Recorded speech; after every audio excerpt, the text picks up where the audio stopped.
যে দেখেন যে আমরা আমাদের মানবাধিকার সেটি আমাদের আওয়ামী লীগের আমলে ছিল না, আমরা কথা বলতে পারতাম না। লিটন ভাইয়ের সাথে আমি বিভিন্ন সময় যোগাযোগ করতে পারিনি এই কারণে যে সব সময় তার পিছনে র্যাব, গোয়েন্দা সংস্থা, ডিজিএফআই তাকে ফলো করত, তার সাথে দেখা করার কোনো পরিস্থিতি ছিল না। ঠিক একইভাবে আমাকে এনএসআই 2019 সালের দিকে আমার বাসায় যায় আমাকে তুলে আনার জন্য। আমি বলেছিলাম যে কারণ এনএসআই 3 জনকে আমার পিছনে দেওয়া হয়েছিল, তারা সবসময় আমাকে ফলো করবে, আমার বাসার গেটে বসে থাকতো। তো একটা পর্যায়ে আমি বিরক্ত হয়ে আমি বলি যে আপনারা এরকম ডিস্টার্ব করলে আমি কিন্তু সংবাদ সম্মেলন করব।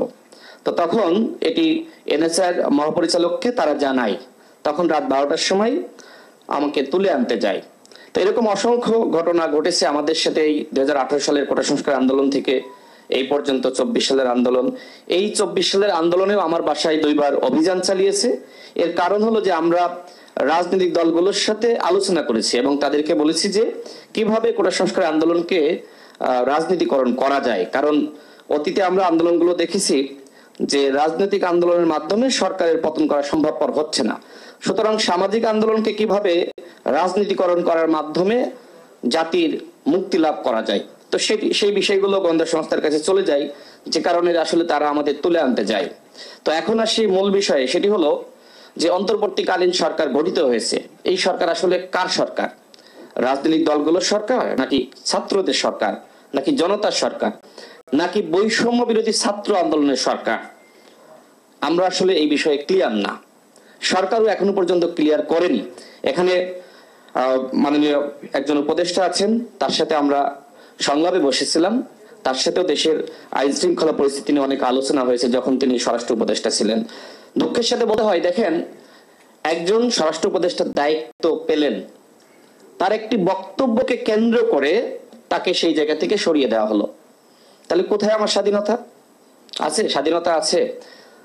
তার বক্তব্য বা আত্মপক্ষ সমর্থনের সুযোগ দিতেন, সেটাও কিন্তু দেওয়া হয়নি।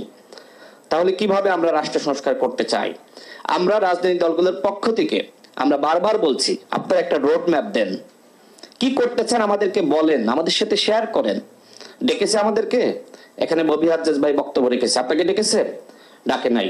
এখানে ফুয়াদ ভাই আছে, তাদেরকেও ডাকে নাই, আমাদের কাউকে ডাকে নাই। 6টা কমিশন গঠিত হয়েছে, কার সাথে আলোচনা করে? আগামীতে রাষ্ট্র ক্ষমতায় কারা আসবে? রাজনৈতিক দলগুলো। যদি জাতীয় সরকার হয় তাহলে আমরা সবাই আসবো। তো সেক্ষেত্রে এই যে সংস্কারের প্রস্তাবনা বা তারা সংস্কার করতে চায়, কার সাথে আলোচনা করে?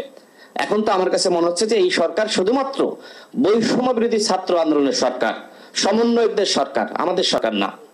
আমাদের সরকার হলে অবশ্যই রাষ্ট্র সংস্কার করতে চাইলে আমাদের ডাকতো, আমাদের ডাকে নাই। এখনো পর্যন্ত যে কমিশন গঠন করেছে কাজ শুরু করেনি। 3 মাস সময় চাই, 3 মাস পরে আমাদের সাথে বসবে। তো 3 মাস তারা কি কাজ করবে আমি আপনি কেউ জানবো না। রাষ্ট্র সংস্কার করতে এত ধীর গতিতে এগুলে রাষ্ট্র সংস্কার হবে না। ইতিমধ্যে আওয়ামী লীগের পুনর্বাসন শুরু হয়ে গেছে। আপনি দেখেন যে সমকাল পত্রিকায় সংবাদ প্রকাশিত হয়েছে, 64 জেলার মধ্যে 56 জন ডিসি আওয়ামী লীগের তালিকার। কারা নিয়োগ দিল? 2 জন সমন্বয়কের নাম এসেছে, হাসনাত এবং সার্জিক। এখনো পর্যন্ত আমরা ব্যাখ্যা পেয়েছি? তারা উত্তর দিয়েছে? এইভাবে যদি চলতে থাকে রাষ্ট্র সংস্কার কিভাবে হবে? আমি তো বিশ্বাস বা আস্থা রাখতে পারছি না যে এই সরকার রাষ্ট্র সংস্কার করতে পারবে। তাদের সক্ষমতার দুর্বলতার আমার কাছে আমার চোখের সামনে মনে হচ্ছে যে তাদের সক্ষমতার ঘাটতি আছে, যথেষ্ট দুর্বলতা পরিলক্ষিত হচ্ছে। 50 দিন অতিবাহিত হয়েছে, এখনো পর্যন্ত আইন শৃঙ্খলা পরিস্থিতি তাদের নিয়ন্ত্রণে নাই। যদি আইন শৃঙ্খলা পরিস্থিতি তারা নিয়ন্ত্রণ করতে না পারে, সবকিছু তাদের কন্ট্রোলে না আনতে পারে, তাহলে কিভাবে রাষ্ট্র সংস্কার করবে, কিভাবে গণতান্ত্রিক পুনর্গঠন করবে? আমার কাছে একটি আতঙ্ক কাজ করছে। 1/11 আমরা দেখেছি যে সময় তত্ত্বাবধায়ক সরকার আসলো, ফাংশন করতে পারেনি, তখন কিন্তু 1/11 হয়েছে ফখরুদ্দিন মঈনুদ্দিনের সরকার। ঠিক একইভাবে ডক্টর ইউনূস স্যারের নেতৃত্বে যে সরকার এখন গঠিত হয়েছে, তারা যদি ফাংশন করতে না পারে, সবকিছু কন্ট্রোল করতে না পারে, তাহলে স্বাভাবিকভাবে আরেকটি 1/11 হবে। সেনাবাহিনী বলবে যে তোমরা পারছো না, এখন আমরা রাষ্ট্রের নিয়ন্ত্রণ নিব। খুব অস্বাভাবিক। খুব তিক্ত লাগছে, খুব কঠিন লাগছে শুনতে, কিন্তু এটি সত্য। এই সরকার যদি আগামী 1 মাসের মধ্যে সবকিছু নিয়ন্ত্রণ করতে না পারে, তাদের নিয়ন্ত্রণে সবকিছু না যায়, তাহলে আরেকটি 1-11 হবে, হওয়ার সম্ভাবনা রয়েছে। সেই জায়গা থেকে আমরা যেটি মনে করি যে অন্তর্বর্তীকালীন সরকারের উচিত দলগুলো সহযোগিতা নেওয়া, একই সাথে সিজিএস সহ যে সকল সংগঠন রয়েছে যারা রাজনীতি নিয়ে দেশ নিয়ে ভাবে, তাদের সহযোগিতা নেওয়া। আমি যতদূর জানি যে কারোর সহযোগিতা নিচ্ছে না। আমাদের প্রফেসর ইউনূস স্যার, যেটি একজন ছাত্র আন্দোলনের নেতা, বলেছেন যে সর্বত্র সব জায়গায় বলছে যে ছাত্ররা আমাদের নিয়োগ দিয়েছে। এমনকি জাতিসংঘ গিয়েও তিনি একই কথা বলেছেন যে ছাত্র জনতার সরকার। কিন্তু রাজনৈতিক দলগুলো পিছন থেকে যে ধরনের ভূমিকা রেখেছে, সেই ভূমিকা কোথায়? সেই ভূমিকা কোথাও তুলে ধরা হচ্ছে না। আপনি দেখেছেন যে পিনাকি ভট্টাচার্য একটি ভিডিও তৈরি করেছে, সেখানে তিনি বলছেন যে এই যে থানাগুলোতে ঘেরাও করা হলো, এই যে আপনার আওয়ামী লীগের বিরুদ্ধে বা তাদের সুবিধাভোগী, তাদের বিরুদ্ধে প্রতিরোধ গড়ে তোলা হলো, কারা করলো? 2 জন সমন্বয়ক আইনমন্ত্রী আনিসুল হকের সাথে সাক্ষাৎ করে বলেছিল আমরা দায় নিব না, হত্যাকাণ্ডের কোনো দায় নিব না। একটি বিপ্লবে এই ধরনের ঘটনা ঘটে, তাহলে এই ঘটনা কারা ঘটালো? কোনো অসংগঠিত শক্তি এই ধরনের ঘটনা ঘটাতে পারে? রাজনৈতিক দল সংগঠিত শক্তি, সুতরাং তাদের প্রতিরোধ জনতার সাথে নিয়ে সম্মিলিত প্রচেষ্টায় কিন্তু এই ধরনের ঘটনা ঘটেছে। সুতরাং যদি দলগুলোকে দূরে রেখে রাষ্ট্র সংস্কার করতে চান, সেটি হবে না, সম্ভবপর হবে না। এবং রাষ্ট্র সংস্কার যদি না হয়, মানবাধিকার থাকবে না, কোনোভাবেই থাকবে না মানবাধিকার। মানবাধিকার খুবই গুরুত্বপূর্ণ একটি বিষয়। রিমান্ডে আমাকে নির্মমভাবে নির্যাতন করা হয়েছিল। 15 দিন একটা রিমান্ডে ছিলাম 2018 সালে কোটা সংস্কার আন্দোলনের সময়। সবাই এখানে যারা আছেন জানেন। এরকম ববি আজ্জাজ ভাইকে আয়না ঘরে রাখা হলো। ডিজিএ ভাই, তাদের বিষয়ে কথা কেন বলছেন না? সেখানে তো আয়না ঘর ছিল, ডিজিএ ভাই সংস্কার দরকার না? র্যাবকে আপনারা এখনো পর্যন্ত তাদেরকে বিলুপ্ত করবেন নাকি বাতিল করবেন আমরা জানি না। এই যে আওয়ামী লীগের হাইকমান্ডে যারা ছিল, সেনাবাহিনীর কাছে 626 জন আশ্রয় নিয়েছিল, তাদের তালিকা কোথায়? তারা কি পালিয়ে গেল নাকি দেশে আছে? অপরাধীদের বিচার না করলে আপনি কিভাবে মানবাধিকার প্রতিষ্ঠা করবেন? এখনো পর্যন্ত অন্তর্বর্তীকালীন সরকার সেই 626 জনের নাম প্রকাশ করেনি। তারা যদি পালিয়ে যায়, এর দায়ভার কাদের? যদি সেখান থেকে মুক্ত হয়ে পালিয়ে যায়, আমি ধরে নিলাম যে ওবায়দুল কাদের সেখানে ছিল সেই 626 জনের মধ্যে, তাহলে ওবায়দুল কাদের যদি সেখান থেকে বের হয়ে এসে পরবর্তীতে বর্ডার ক্রস করে পালিয়ে যায়, দায়ভার কাদের? সেনাবাহিনীকে নিতে হবে, ডক্টর ইউনূসকে নিতে হবে। আমরা সেই বিষয়ে কোনো আলোচনা দেখছি না। আওয়ামী লীগের হাইকমান্ডের এখনো পর্যন্ত একজনকে গ্রেপ্তার করা হয়নি। শেখ পরিবারের এতগুলো এমপি ছিল, কাউকে গ্রেপ্তার করেছে? অপরাধীদেরকে গ্রেপ্তার না করলে, যথাযথ শাস্তি না দিলে বাংলাদেশে মানবাধিকার প্রতিষ্ঠা পাবে না। আমার বক্তব্য হয়তো বড় হয়ে যাচ্ছে, আমি সংক্ষেপ করব, একটু সংক্ষেপ করতে। এখানে বাংলাদেশ জাতীয় মানবাধিকার কমিশনের কথা আসছে। এই কমিশন গত 15 বছরে কোনো কাজ করে নাই। সুতরাং এই কমিশন, এই নামে বাংলাদেশে কোনো মানবাধিকার সরকারি সংগঠন থাকতে পারে না। অনতিবিলম্বে এই কমিশন বিলুপ্ত করতে হবে এবং মায়ের ডাকের মতন যারা আছে, এতদিন মানবাধিকার নিয়ে কাজ করেছে, তাদের সহযোগিতায়, তাদের পরামর্শে নতুন করে মানবাধিকার কমিশন বাংলাদেশে গঠন করতে হবে। এবং এখানে আরেকটি বিষয় আসছে, সেটি হলো যে আপনার 6টি বিষয় এখানে বলে দেওয়া হয়েছে। আসলে বলতে গেলে অনেক সময় লাগবে, আমি এই বিষয়গুলো নিয়ে এত বিস্তারিত এখানে বলার সুযোগ নাই।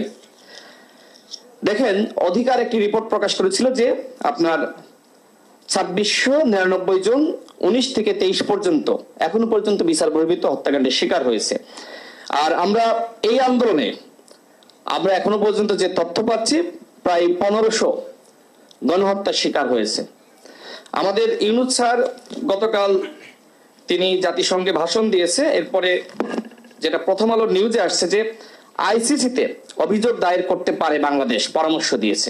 তার মানে বাংলাদেশে বিচার হবে কি হবে না সেটি নিয়ে অনিশ্চয়তা আছে। আমরা মনে করি যে এই বিচারের ক্ষেত্রে এবং আওয়ামী লীগ যে গণহত্যা চালিয়েছে, অবশ্যই আইসিসিতে আমাদের মামলা করা দরকার শেখ হাসিনার বিরুদ্ধে। শেখ হাসিনা ভারতে রয়েছে, কিন্তু ষড়যন্ত্র কিন্তু রয়ে গেছে। শেখ হাসিনা ভারতে, কিন্তু আমি তো দেখছি যে ফেসিবাদ রয়ে গেছে সচিবালয়ে, পুলিশে, র্যাবে, সর্বত্র ফেসিবাদ রয়ে গেছে। এই ফেসিবাদ রেখে এবং শুধুমাত্র রদ বদল করে আপনি ঢাকার এসপি কে দিচ্ছেন নারায়ণগঞ্জে, এরা তো সবাই অপরাধী। যারা অপরাধের সাথে জড়িত এদের প্রত্যেককে চাকরিচ্যুত করতে হবে। আমি সর্বশেষ শেষ করব, গতকাল একজন ওসি, তিনি আওয়ামী লীগের সময় নিপীড়নের শিকার, পরবর্তীতে তাকে একটি থানার ওসি করা হয়েছিল। গতকাল আমার সাথে দেখা করতে আসলেন এবং তিনি বললেন যে তিনি পুলিশের বিরুদ্ধে মামলা নিয়েছেন। এজন্য ঊর্ধ্বতন মহল তাকে জিজ্ঞেস করেছে যে আমাদেরকে না জিজ্ঞেস করে তুমি কেন পুলিশের বিরুদ্ধে মামলা নিলা, এজন্য তাকে ওই জায়গা থেকে সরিয়ে দেওয়া হয়েছে। তিনি আর ওই থানার ওসি নেই। তাহলে কি করা হচ্ছে? মানে কোথায় রাষ্ট্র সংস্কার হবে আমি বুঝতেছি না।